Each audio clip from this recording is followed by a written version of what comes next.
సదాశివసమారంభాం శంకరాచార్యమధ్యమాం అస్మదాచార్యపర్యంతాం వందే గురుపరంపరాం.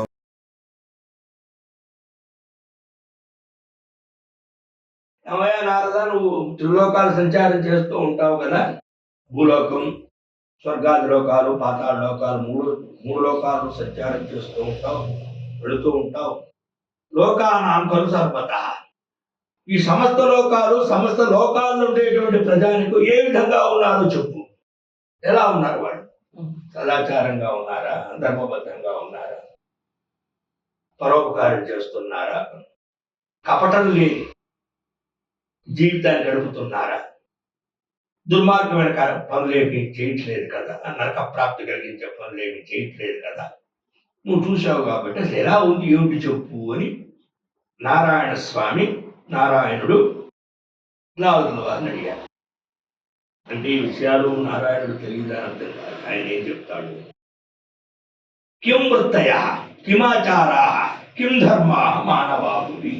భూలోకంలో మానవులు ఏ విధమైన జీవన విధానం కలిగి ఉన్నారు, ఎటువంటి ఆచారాన్ని ఆచరిస్తూ ఉన్నారు, ఎటువంటి ధర్మాన్ని పాటిస్తూ ఉన్నారు. ఎప్పుడైనా సరే మన జీవన విధానం, మన ఆచారం, మన ధర్మం మనల్ని ఉత్తమ స్థానాన్ని తీసుకెళ్తాయి. అవే మనల్ని అధమ స్థానానికి కూడా తీసుకొస్తాయి. కాబట్టి ఇక్కడ ఎవరు ఎందుకు నరకానికి వెళ్ళాడు అంటా నేనేం సమాధానం చెప్పలేను. నా వల్ల కాదు, భగవంతుడి వల్ల కూడా కాదు. ఎందుకంటే వాడి చేతుల కర్మానుగుణంగా వాడికి ఆయా లోకాలు సంప్రాప్తం అవుతూ, దురాచారంగా దుర్వృత్తితో కుధర్మాన్ని పాటిస్తూ ఉన్నావు, తజ్జనితమైనటువంటి నరకాది లోకాలకు వెళతాం. అంటే నువ్వు చేసుకున్న కర్మాను కూడా నువ్వు లోకాలు వెళుతున్నావే తప్ప ఇక్కడ ఎవరు భగవంతుడు కాదు కదా. ఎవరు కూడా నీకు ఏ లోకాన్ని సంప్రాప్తింపచేయడానికి ఎవరు స్వతంత్రులు కాదు.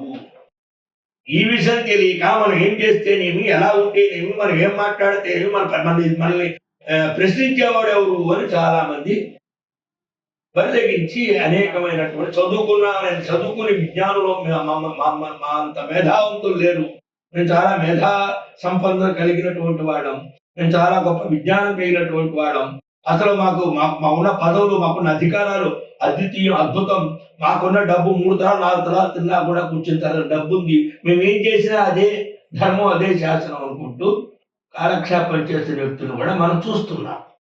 మీరు నేను ఏమనకపోవచ్చు, మనకు శక్తి లేదు, మనమేం మాట్లాడాం.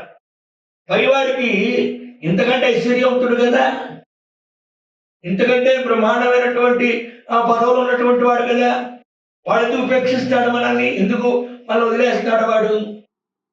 ఈ విషయం దేహం ఉండగా తెలియదు.